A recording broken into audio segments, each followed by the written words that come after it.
Hi, folks. I'm Bob Schrupp, physical therapist. Brad Heineck, physical Together, therapist. we are the most famous physical therapists on the internet. Oh, in our my opinion, God, of coughing it course, out Bob. here. Wow. Today, we're going to go over foam roller mistakes. You should watch this before you ever foam roll. Right. Especially if you're a beginner to this. So you don't make these mistakes. Right. By the way, if you're new to our channel, please take a second to subscribe to us. We provide videos on how to stay healthy, fit, pain-free, and we upload every day. Also, speaking of foam rollers, you're going to want to go to our bobandbrad.com, go to the giveaway section, because this week we are giving away a couple foam rollers, vibrating foam rollers. These are the best. Right. And what's nice about these, they've really come down in price now for like around $50-some. Right. It's affordable now, and so, they're built well and they work well. Yep. It's very. What about you have some more? Yeah, you can also go to Facebook, Bob and Brad. It'll be pinned to the top of the page. Yeah. But if you want a short version of us, go to Instagram or Twitter. We got a 60-second version of our program. There you go. All right, Brad, you want to use this one, I think. Oh, right? yeah, we're going to use this for demonstration purposes. It's got like 4 different settings. Okay, the first area that you never want to foam roll is your low back. And let me show you on the low back why that is. First off, you have a naturally occurring arch in the low back. So when you foam roll it, you're jamming all the joints together. Right.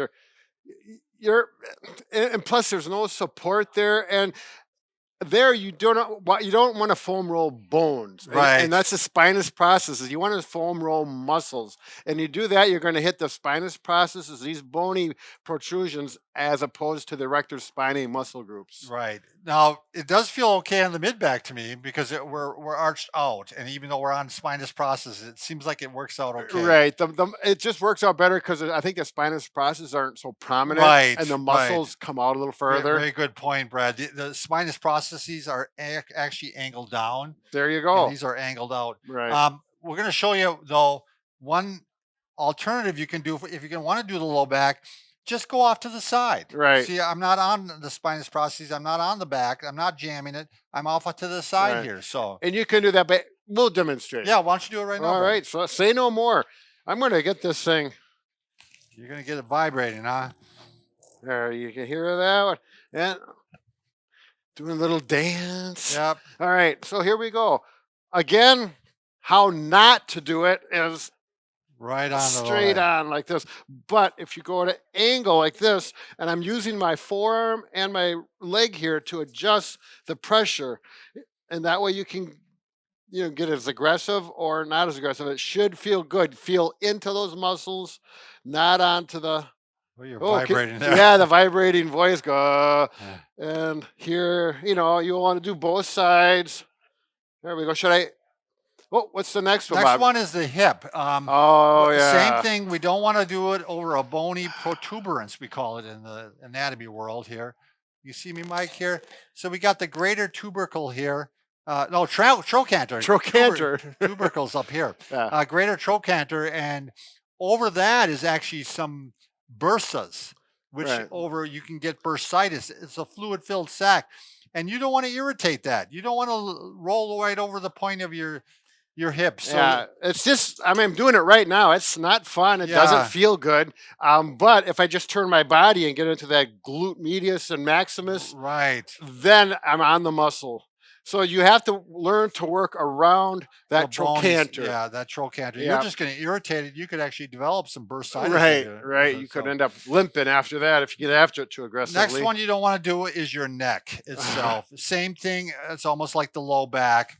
You got, if you look here again, look at the spinous processes, Mike, how much they stick out versus the thoracic area, how they start to flatten out. Yeah. These stick out.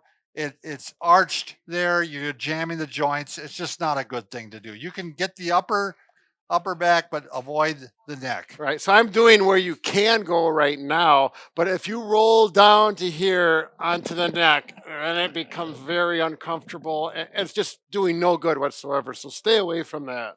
You really are vibrating, Brad. Okay, next one. Again, avoiding the bony prominences. Now we're talking about the greater tubercle on the shoulder, the point of the shoulder. The old humerus. Right in that spot. Same thing. There's a bursa over there, and you don't want to irritate that. So that's not something you'd want to rotate or foam roll onto. Actually, that whole side of the arm there isn't much reason to do that because you're not getting on the bicep or the tricep, and you get down in here and trying to get onto the deltoids. You're vibrating the joint. It's just something I would probably stay away from. You could do the triceps like this. That works. And the biceps, we usually just don't do the Nah, biceps. not really. There's really no reason. All right. Next one. This is a little bit controversial, probably, Brad. Sure. So you all understand where the IT band is, the iliotibial band. So it's the band that runs all the way from your hip all the way down below the knee, even a little bit. Right. That's So a tough. It's right where this. Yeah, that's my right. stripes are from here to here. Yeah, it's a tough fibrous band. That band is attaching into some muscles. Yep. And if you foam roll the band, you really can't stretch the band. Right. You can stretch the muscles, but I'm assuming maybe you're stretching the muscles a little indirectly, Brad, when Yeah. you do the IT band.